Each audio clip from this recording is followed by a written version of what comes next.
Aadhaar seeding എന്നത് തെറ്റിദ്ധരിക്കപ്പെട്ടിട്ടുണ്ട്.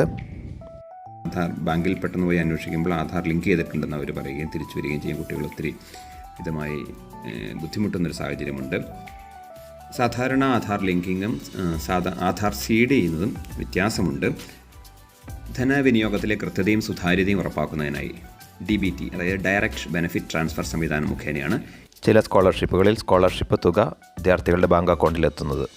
Direct benefit ട്രാൻസ്ഫറിൻ്റെ ഭാഗമായി സർക്കാർ വകുപ്പുകളിൽ നിന്ന് ലഭിക്കുന്ന സ്കോളർഷിപ്പ് അഥവാ സബ്സിഡികൾ ഗുണഭോക്താവിൻ്റെ ഏത് അക്കൗണ്ടിൽ പേയ്മെൻറ്റ് നടത്തണം എന്ന വിവരം national payment corporation of India, national automated clearing house എന്നിവയുടെ ഡാറ്റാബേസിൽ അപ്ഡേറ്റ് ചെയ്യുന്ന പ്രക്രിയയാണ് ആധാർ സീഡിംഗ് എന്ന് പറയുന്നത്.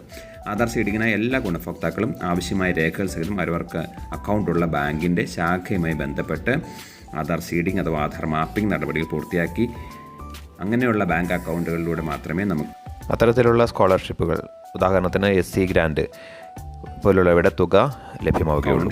ആധാറുമായി സീഡ് ചെയ്തിട്ടുണ്ടെന്ന് ഉറപ്പുവരുത്തുക. ഇല്ലെങ്കിൽ ഇതിനുള്ള ഫോം ഈ വീഡിയോയുടെ ഡിസ്ക്രിപ്ഷനിൽ അറ്റാച്ച് ചെയ്യുന്നുണ്ട്.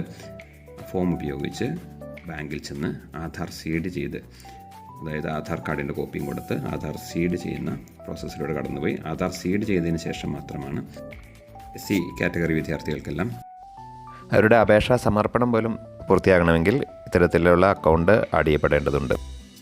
അപ്പോൾ ഇത്തരം സ്കോളർഷിപ്പുകൾ അപ്ലൈ ചെയ്യുന്നവർ ആധാർ സീഡ് ചെയ്യുന്ന കാര്യത്തിൽ ശ്രദ്ധിക്കുക. ആപ്ലിക്കേഷൻ ഫോം ഡിസ്ക്രിപ്ഷൻ ബോക്സ് നൽകിയിട്ടുണ്ട്.